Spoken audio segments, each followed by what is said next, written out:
మహేష్ బాబు సాధారణంగా స్పీడ్గా సినిమాలు చేయడంపై పెద్దగా దృష్టి పెట్టినట్లుగా కనిపించడు. ఇన్నాళ్ళు ఇదే పద్ధతిని ఫాలో అయిన సూపర్ స్టార్ సడన్గా రూట్ మార్చేసి వరుసగా సినిమాలు చేస్తుండడం ఆశ్చర్యానికి గురిచేసే విషయమే. ప్రస్తుతం దర్శకుడు మురుగదాస్తో బైలింగ్వెల్ చేస్తున్నాడు. ఆ తర్వాత ముగ్గురు డైరెక్టర్లను లైన్లో పెట్టడం, అన్నిటికీ వరుసగా రిలీజులు కూడా ప్లానింగ్ చేసేయడం షాకింగ్ అనే చెప్పాలి.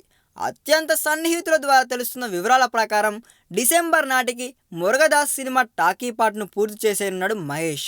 ఇక జనవరి నాటికే మొత్తం షూటింగ్ పూర్తయిపోయినా కూడా ఈ చిత్రం రిలీజ్ మాత్రం మే నెలలోనే అని ఇప్పటికే తేలిపోయింది.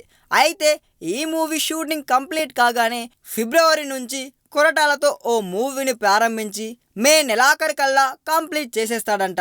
దీన్ని 2017 దసరా రిలీజ్కు ప్లాన్ చేయగా ఆ వెంటనే జూన్ నుంచి వంశీ పైడిపల్లి మూవీ కూడా మొదలైపోనుందంట. మహేష్ వంశీల మూవీ 2018 సంక్రాంతి రిలీజ్కు ప్లాన్ చేయగా ఆ సమయానికల్లా త్రివిక్రమ్తో సినిమా ప్లాన్ చేశాడు సూపర్ స్టార్. 2018 దసరా నాటికి మహేష్ త్రివిక్రమ్ శ్రీనివాసుల సినిమా కూడా థియేటర్లలోకి వచ్చేలా ప్లానింగ్ చేశాడంట. ఎక్కడ ప్లానింగ్ మాత్రం మిస్ కాకూడదని, బడ్జెట్ ఎక్కువ అయ్యేందుకు వీల్లేదని తేల్చి చెప్పేసి అందుకు అనుగుణంగానే డేట్స్ కేటాయించాలని తెలుస్తుందండోయ్. మురుగదాస్, కొరటాల శివ, వంశీ పైడిపల్లి, ఆ తర్వాత త్రివిక్రమ్, మొత్తానికైతే మహేష్ దర్శకుల లైనప్ చూస్తుంటే మాత్రం వామ్మో అనిపిస్తుందండోయ్. ఈ వీడియో మీకు నచ్చినట్లయితే సబ్స్క్రైబ్ చేయండి. ఫిలిమి స్టార్స్ బోలెడంత న్యూస్ బోల్డ్గా.